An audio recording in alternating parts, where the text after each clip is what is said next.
Jangan sampai kita beralasan ini sudah biasa kita kerjakan. Yang biasa kita kerjakan bertentangan dengan kebenaran, harus berani kita meninggalkannya. Kalau kita tetap melaksanakannya, maka kita sudah mencampur adukan yang hak dengan yang batil. Ini banyak terjadi Bapak Ibu. Hati-hati kita Bapak Ibu, karena dunia ini akan kita tinggalkan dan akan kita pertanggungjawabkan.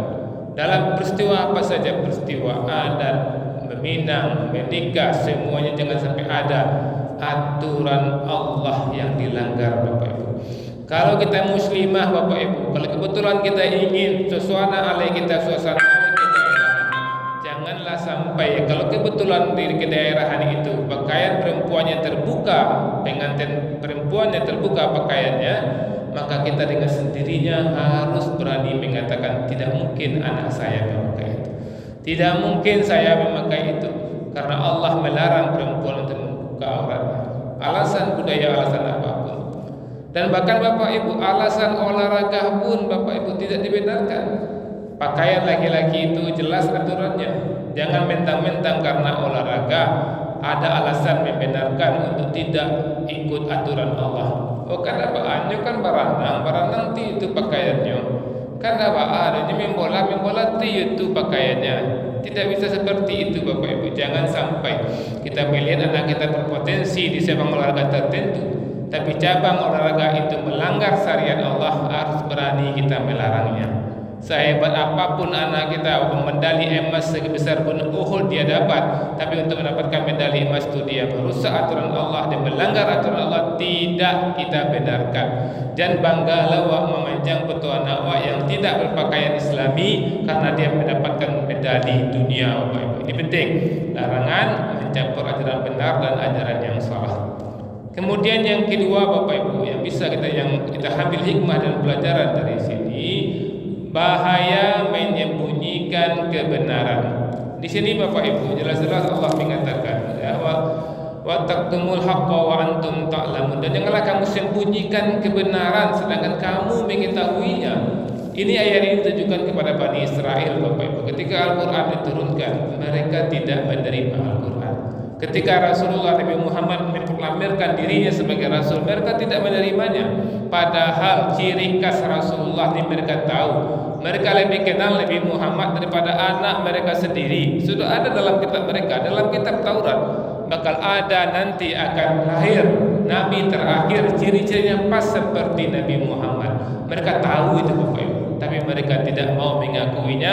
Mereka menyembunyikan kebenaran. Kenapa Bani Israel menyembunyikan kebenaran? Karena pasti karena dunia, karena pasti karena hawa nafsunya. Mereka itu diantara tokoh-tokoh masyarakat, pemuka-pemuka masyarakat, mereka tidak mau. Kalau mereka akui Nabi Muhammad, maka mereka harus tunduk dengan Nabi Muhammad. Maka mereka menyembunyikan kebenaran.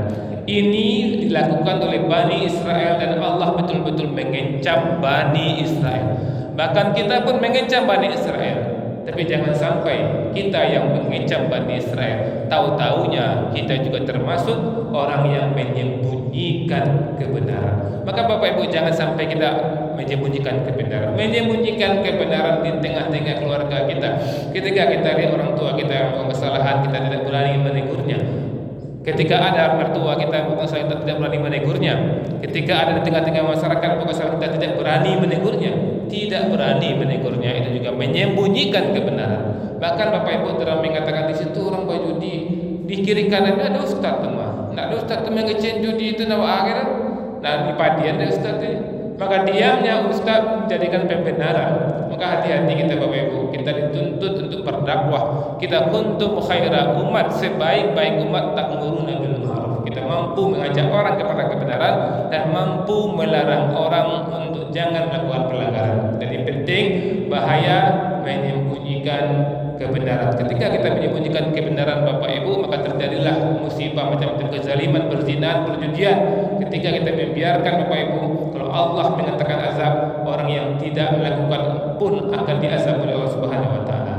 Kemudian hikmah berikutnya yang bisa kita ambil Bapak Ibu, tanggung jawab orang berilmu. Tanggung jawab orang yang memahami. Para ustadz, para dai harus mampu menyampaikan dakwah walaupun tidak populer, walaupun jamaahnya tidak akan mengundang dia lagi, walaupun pengurus masjid tidak akan mengundang dia lagi, karena dia mengetahui ada karakter dari pengurus masjid itu yang menyimpang. Dia tahu, tapi dia tidak berani menyampaikannya karena takut nanti dia tidak dipanggil lagi. Dia tahu para jemaah-jemaahnya melakukan praktek-praktek yang tidak dibenarkan, tapi dia tidak berani mengatakan, tidak mau mengatakan, nanti dia kurang simpati dari para jemaahnya. Hal seperti ini juga dia telah menyembunyikan kebenaran. Maka hati-hati Bapak Ibu, ayat ini sengaja Allah paparkan kepada kita. Allah sebutkan karakter Bani Israel yang mencampur adukan kebenaran dan menyembunyikan kebenaran. Jangan sampai kita juga termasuk orang yang menyembunyikan kebenaran. Kemudian berikutnya hikmah yang bisa kita ambil dari firman Allah yang luar biasa ini. Dosa orang yang mengetahui tapi tidak menyampaikannya. Termasuk dosa itu Bapak Ibu. Dia mengetahui sebuah kesalahan tapi dia membiarkan orang melakukan kesalahan, itu termasuk dosa. Maka jangan pernah kita karena membiarkan kesalahan kita tercatat sebagai perbuatan dosa itu. Karena kewajiban kita untuk menyampaikannya Bapak Ibu. Kemudian hikmah berikutnya yang bisa kita ambil dari firman Allah ini, pengaruh negatif terhadap umat bila kebenaran disembunyikan. Bapak Ibu yang kami berdoa, masyarakat akan terus tersesat jika tidak ada yang berani menyuarakan kebenaran secara terbuka. Orang tersesat ramai-ramai, berkumpulan-kumpulan orang tersesat, kemudian kita tidak mampu menyampaikannya di depan orang ramai, maka kita telah membuatkan kekacauan di tengah-tengah masyarakat. Makanya Bapak Ibu, ayat ini luar biasa sekali. Kami betul-betul mengajak diri kami dan kita semua, kalau misalnya kita tidak sanggup untuk menyampaikan di khalayak ramai, sampaikanlah kepada anak-anak kita, sampaikan kepada keluarga terkecil kita, kepada keluarga besar kita. Dengan menyampaikan dengan keluarga kecil kita, dengan keluarga besar kita, minimal kita bisa nanti berhadapan dengan Allah. Saya mungkin tidak berani menyampaikan ke tengah masyarakat, ya Allah, tapi anak saya, keluarga besar saya, sudah saya katakan, ya Allah, bahwa judi itu haram, bahwa riba itu haram, bergaul bebas laki-laki perempuan haram. Kalau ada pernikahan di situ ada musik di situ bercampur laki-laki dan perempuan, haram, tidak berkah rumah tangganya. Beranikah kita mengatakan seperti itu sekarang? Kita katakan kepada masyarakat, hai masyarakat yang barale, bercampur situ produksi laki-laki menyanyi, hancur rumah tangga itu, tidak berkah itu, tidak kalaya lagi, tidak soleh itu, tidak berani mengecek itu. Kau kecil tu nak diundang apa kalau, tapi itu harus disampaikan. Bayangkan Bapak Ibu, pernikahan yang sakral itu pun sekarang ini sudah dinodai. Kami menemukan Bapak Ibu, pernikahan di masjid, di masjid pernikahan bercampur laki-laki yang produksi pada laki-laki produksi laki-laki suka. Alam mata-mata pada dua kita kakak di siko. Sudah tu ketika sesudah nikah, menjelang nikah Bapak Ibu disuruh sungkem lah, jual laki-laki marah pula jual orang tuanya. Ketika sungkem tu dia punya musik apa saluang tu, punya saluang di masjid di pada tubuh. Itu nak buliah tu Bapak Ibu. Nak do nak berani mengecek maaf anak tua itu orang agama. Tak berani mengecek dia Bapak Ibu. Maka jangan sampai awak termasuk orang yang tak berani mengecek. Minimal di masjid awak berani mengecek. Minimal di keluarga awak berani awak mengecek.